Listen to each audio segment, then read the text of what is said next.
ایک دفعہ کا ذکر ہے کہ بلخ کے بادشاہ ابراہیم بن ادم رات کو محل کے بالا خانے پر سو رہے تھے کہ اچانک پاؤں کی آہٹ محسوس ہوئی۔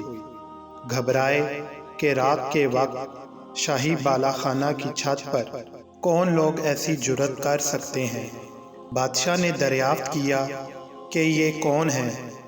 وہ فرشتے تھے جو اللہ کی طرف سے غفلت زدہ دل پر چوٹ لگانے آئے تھے۔ فرشتوں نے جواب دیا کہ ہم یہاں اپنا اونٹ تلاش کر رہے ہیں۔ بادشاہ نے کہا کہ حیرت ہے کہ شاہی بالا خانے پر اونٹ تلاش کیا جا رہا ہے۔ ان حضرات نے جواب دیا کہ ہمیں اس سے زیادہ حیرت آپ پر ہے کہ اس ناز پروری اور عیش کی زندگی میں اللہ تعالیٰ کو تلاش کیا جا رہا ہے۔ چنانچہ یہ کہہ کر وہ فرشتے تو غائب ہو گئے، لیکن بادشاہ کے دل پر ایسی چوٹ لگ گئی کہ ملک و سلطنت سے دل سرد ہو گیا اور دل میں اللہ تعالیٰ کی محبت کی دولت پیدا ہو گئی۔ الغرض عشق حقیقی نے حضرت ابراہیم بن ادم رحمۃ اللہ تعالی علیہ کو ترک سلطنت پر مجبور کر دیا، اور واقعی حقیقت بھی یہی ہے کہ عشق الہی کائنات کی تمام لذتوں سے دل کو بیزار کر دیتا ہے۔ آخر کار آدھی رات کو بادشاہ اٹھا، کمبل اوڑھا اور اپنی سلطنت سے نکل پڑا۔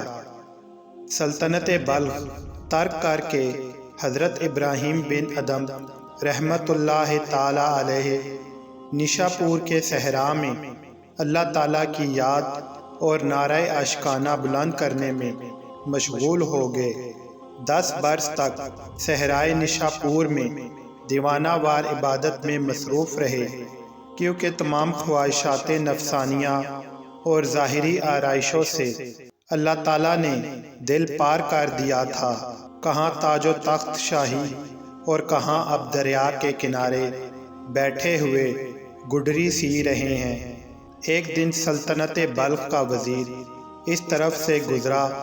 بادشاہ کو اس حال میں دیکھ کر اس وزیر روحانی مریض نے انہیں حقارت کی نظر سے دیکھا اور دل میں سوچنے لگا کہ یہ کیا حماقت ہے۔ حضرت سلطان ابراہیم بن ادم رحمۃ اللہ تعالی علیہ کو بذریعہ کشف علم ہوا کہ یہ شخص میری اللہ تعالیٰ کی محبت میں اختیار کی جانے والی فقیری پر حیران ہے۔ اس وقت اللہ تعالیٰ نے اپنے نیک بندے کی کرامت اور باطنی سلطنت کی شوکت کا اظہار فرمایا، تاکہ وزیر کو اپنے برے گمان پر ندامت ہو اور معلوم ہو جائے کہ اللہ تعالیٰ سے تعلق کے بعد کیا نعمت حاصل ہوتی ہے۔ چنانچہ حضرت بن ادم رحمۃ اللہ تعالیٰ نے فوراً اپنی سوئی دریا میں پھینک دی اور بآواز بلند دعا فرمائی کہ اے میرے اللہ، میری سوئی عطا فرما دی جائے۔ دریا کی سطح پر فوراً ہزاروں مچھلیاں نمودار ہو گئیں، جن کے لبوں پر ایک ایک سونے کی سوئی تھی۔ مچھلیوں نے دریا سے اپنے سروں کو نکال کر عرض کیا کہ اے شیخ، اللہ کی طرف سے آپ یہ سوئیاں قبول فرمائیے۔ جب اس وزیر نے یہ کرامت دیکھی تو اپنے برے خیالات پر اور اپنی بے خبری پر سخت نادم ہوا اور شرمندگی اور ندامت سے ایک آہ کھینچی اور کہنے لگا، افسوس کہ مچھلیاں اس شیخ کامل کے مقام سے آگاہ ہیں اور میں انسان ہو کر ناواقف ہوں۔ میں بدبخت اور اس دولت سے محروم ہوں، جبکہ مچھلیاں اس معرفت سے سعادت مند اور نیک بخت ہیں۔ یہ خیال کر کے اس وزیر پر گریہ طاری ہو گیا، دیر تک روتا رہا، اور اس گریہ ندامت اور شیخ کامل کی تھوڑی سی دیر کی صحبت کی برکت سے اس وزیر کی کایا پلٹ گئی اور اللہ تعالیٰ کی محبت دل میں پیدا ہو گئی۔ اپنے خاص بندوں کی صحبت میں اللہ تعالیٰ نے یہی برکت رکھی ہے کہ شقاوت سعادت سے بدل جاتی ہے۔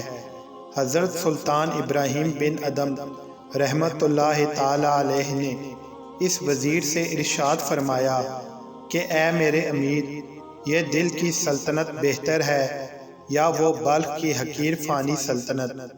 شاہ بلخ کی صحبت سے جب اس وزیر کو باطنی سلطنت حاصل ہو گئی تو اسی لمحہ وزارت سے دستبردار ہو گیا اور سلطان کے ساتھ صحرائے نشینی اختیار کر لی۔